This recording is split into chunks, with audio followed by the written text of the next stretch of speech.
Шановні колеги, Dear colleagues, we continue our working day and I invite to the microphone representative of the Chief Intelligence Department of the Ministry of Defense of Ukraine, Mr. Skybytskyi. Good afternoon, everybody, ladies and gentlemen. I would like to inform you about the specificities of development of the situation in temporarily occupied territories of Ukraine during the last week. The specificities of the situation were preservation of the complicated situation along the entire contact line and continuous attempts to push out anti-terrorist operation forces from Mariinka and Avdiivka. Beginning of the summer period in trainings of the 1st and 2nd Army Corps of Russia, and massive sending of the personnel to Russia for training, finalizing of the partial rotation of Russian Federation servicemen in occupied territories of Ukraine, active reconnaissance and active use of drones, accumulation of weaponry, ammunition, equipment, oil and fuel materials, and increase in losses of Russian servicemen and militants in occupied territories. Keeping in mind the development of the situation, the Russian Federation has no intention to resolve the situation via peaceful means based on Minsk agreements. The proofs to this are bringing back a big part of the heavy weaponry to contact line, continuous shellings, from prohibited weapons and storming actions of Russian occupational troops, and also the strengthening of Russian military presence in the east of Ukraine.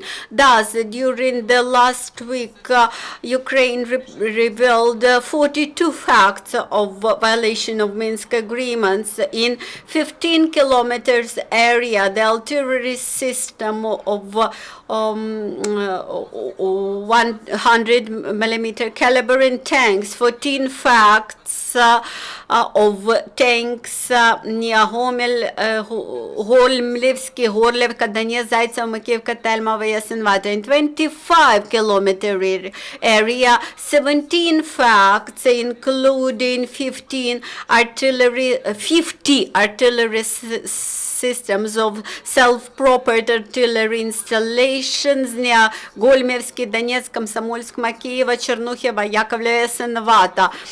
Also, they bring back multi-launching rocket systems, and we have 11 facts of hail installations presence near Bokova, Platova, Horlivka, Donetsk, Makievska, Chernuhina, and Yasenvata. And very close to the contact line, we have registered the cruise of hails from the 5th separate motor brigade. This information was communicated to Joint Center for Coordination and Control over Ceasefire. The Russia continues to supply weaponry to the occupied territories and to the contact line. Thus, 2,500 tons of fuel and oil, 160 tons of ammunition, 9 hail installations, 2 self-propelled artillery installations, Akatsiya 36 tanks, T-74, and 6 armored vehicles. Also, the tendency to increase the intensity of fire in dark part of the day and decreasing of fire at daytime is obvious. And during the last week, 247 shellings and storming actions were held against 219 the previous week. Also, we have established the personalities of those officers who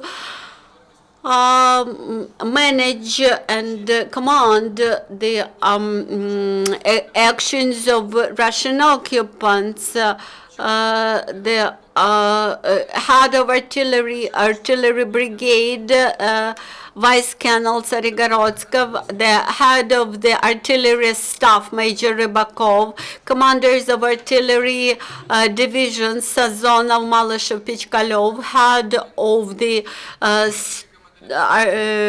staff of artillery divisions, Mayor Ivanov, Khizhenkov, and Captain Gainulin. All these officers are staff officers of the Russian Federation. Activation by Russian Federation of combat activities near Donetsk, Mariupol, and Volnovakha resulted in considerable losses of Russian servicemen of the First Army Corps.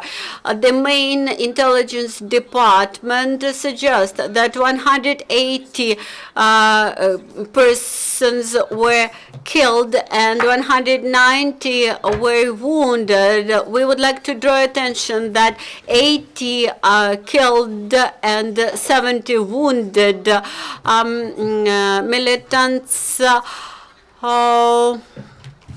were Russian staff servicemen from the special unit forces, and around 70 wounded Russian servicemen were supplied to the hospitals in Rostov Oblast.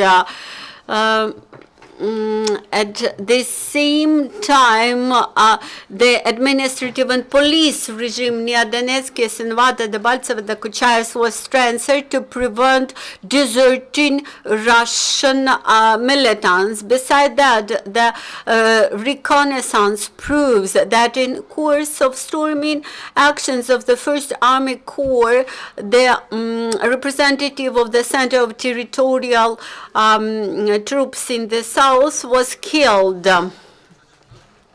In May, the enemies activated the reconnaissance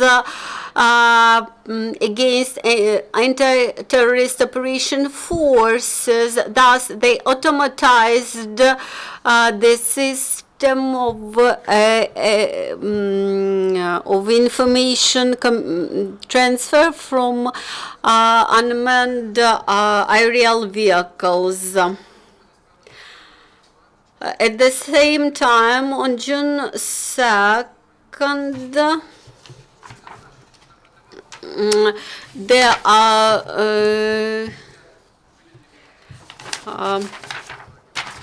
at the same time, on the 2nd of June, the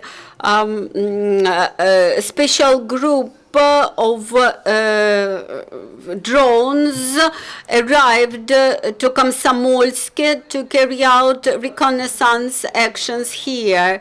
Against the April dynamics, this month we had 109 flies of drones.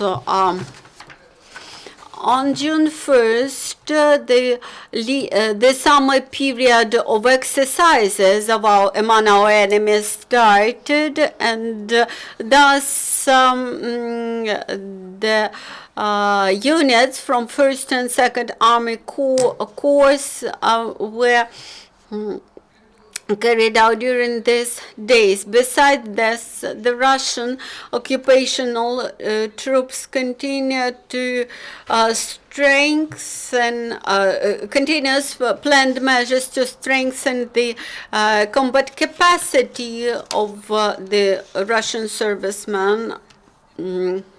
And also they involve Ukrainian citizens who were enrolled to the service to Russian army during aggression against our state. And some of those people were appointed into military managerial positions without any military education. For example, Kachura Arbuzov, Ukrainets, in the 1st Army Corps in Gorlivka, Olenchenko, first deputy head of the division staff, Melnik Bobzey, deputy artillery heads of the divisions. The costs carried out by Russian Federation for material and financial support and training of officer and other staff for the 1st and 2nd Army Corps are taken from Ukrainian citizens proves that they plan further aggression. Taking into account this, and we believe that the Russian Federation has no intention to find peaceful resolution to the military conflict in the east of Ukraine. Thank you very much for your attention. Dear colleagues, the next and the last for today briefing